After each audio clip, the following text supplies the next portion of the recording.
Queríamos irnos de vacaciones al desierto, ya que nunca hemos visitado uno. ¿A cuál os aconsejaría ir? Realmente solo existe un tipo de desierto, pero dependiendo del tamaño de sus fragmentos se pueden dividir en desiertos erg, que solo tienen arena, los desiertos amada, que son entre erg y reg, que tienen arena y piedra, y los desiertos reg, que solo tienen piedra. Nos gustaría saber con antelación información sobre este lugar. ¿Y sabéis de dónde viene el modelado eólico? Supongo que será por los procesos eólicos, ya que el viento es un agente geológico externo y es muy activo en las zonas de clima seco. ¿Y sabéis por qué no hay vegetación? No, ¿por qué? Bueno, pues ahora os voy a enseñar un vídeo en el que os explicaré mejor el por qué.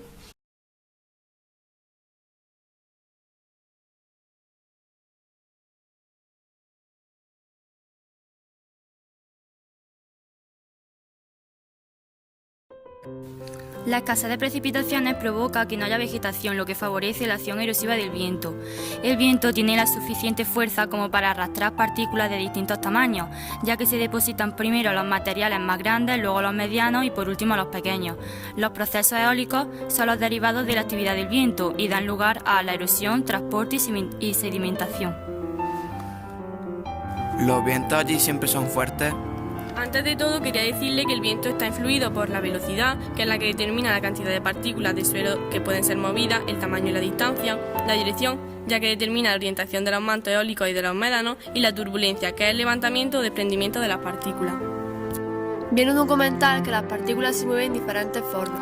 Eso es verdad, ya que puede ser en suspensión porque resulta principalmente del flujo turbulento del aire en contraste con el flujo laminar o aerodinámico, y es importante en el transporte de polvo, pero carece de importancia en el transporte de arena.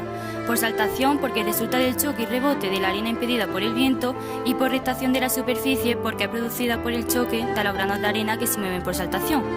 El modelado eólico proviene de la erosión del viento, ya que este puede variar en dos maneras, rectación o deflación. Pero, ¿qué es la deflación? La deflación tiene lugar cuando las partículas sueltas que se hallan sobre la superficie del suelo son barridas, arrastradas o levantadas por el aire. El barro y la arcilla también constituyen las partículas más finas y son levantadas muy fácilmente y transportadas en suspensión. Los granos de arena se mueven únicamente si el viento es fuerte y tienden a desplazarse a poca altura del suelo. Y la abrasión eólica se produce cuando el viento arrastra arena y polvo contra la roca y el suelo, ¿verdad? Claro, porque se requiere del transporte de elementos cortantes por el viento.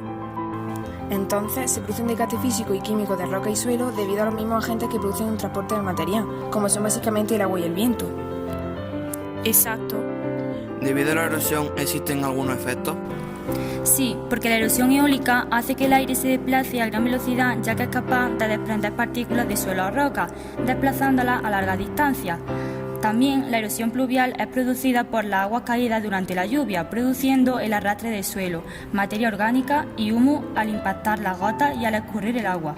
Y por último, la erosión fluvial es producida por el agua de los ríos sobre la orilla. También están los alvéolos o picaduras de corrosión. Son microoquedades de dimensiones variables, desde milímetros a algún centímetro, interconectadas entre sí en agrupaciones y propias de superficies verticalizadas. Suelen originarse en todo tipo de roca. También se pueden encontrar acanaladuras y estrías, que son sistemas de ranuras o microcanales paralelos, subparalelos o interconectados, pero siempre según la dirección del flujo. Son características de superficies rocosas y, sin embargo, la inclinación de estas superficies suele ser menor. Por último, podemos encontrar las rocas fusiformes, que son masas rocosas aisladas, normalmente agujas, montículos, bloques o similares, que soportan presentando perfiles cóncavos convexos en sentido ascendente. Figuras características de este tipo son los tormos o setas. Abundan en materiales de textura granuda y por extensión también suelen clasificarse como rocas fusiformes aquellas paredes verticalizadas pertenecientes a grandes masas de roca.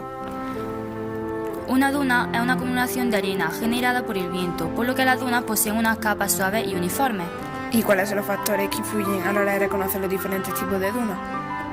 Pues dependen del suministro de arena, la velocidad del viento, la variabilidad en la dirección del viento y las características de la superficie por la que se desplaza la arena. ¿Y cuáles son las partes de una duna? Podemos encontrar barlovento, en la que su pendiente es un ángulo de dial horizontal, sotavento, la cual su pendiente es un ángulo de 30 a la horizontal, la cresta, que es la parte superior de la duna, el barlovento y el sotavento, y los cuernos, que son partes terminales de la duna.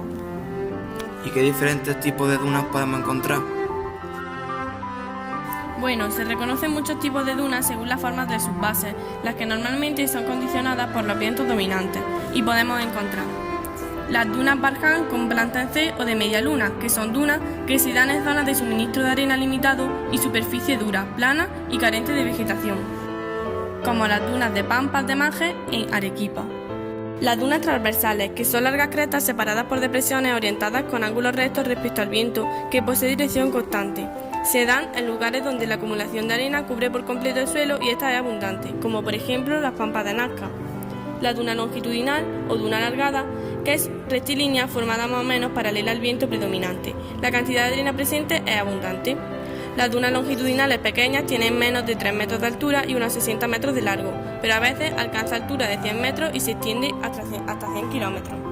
Las dunas parabólicas tienen forma de U. Sus extremos apuntan en dirección contraria al viento, típicas de las zonas de costa y donde la vegetación cubre parcialmente la tierra en el interior de la media luna y suele formarse una pequeña olla de depresión. Las dunas en estrellas o piramidales son colinas aisladas con varias crestas que parten de la cima. Se forman cuando hay direcciones del viento variables y grandes cantidades de arena. Normalmente, lomas de 3 o 4 crestas divergen de un punto alto central, que en algunos casos puede aproximarse a los 90 metros de altura. Las dunas barjanoides, que tienen forma intermedia entre los barjanes aislados y extensiones de dunas transversales. ¿Y qué me puede decir de los loes? Los loes son depósitos de materiales de tamaño muy fino que han sido transportados por el viento largas distancias formadas por la acumulación de polvo eólico. Su coloración es variada, gris, blanca, amarilla, parda y roja. Se diferencia entre loes primarios de origen eólico y loes secundarios de origen no eólico.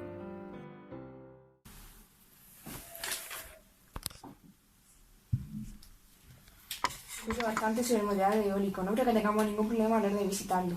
Vale, pero tened cuidado con los tornados y las tormentas de arena porque afectan considerablemente al asentamiento humano, produciendo enormes daños a la construcción, al campo de cultivo y a las redes de transporte y comunicación. Vale, tendremos cuidado. Muchas gracias por la información. De nada. De nada. Corta ya.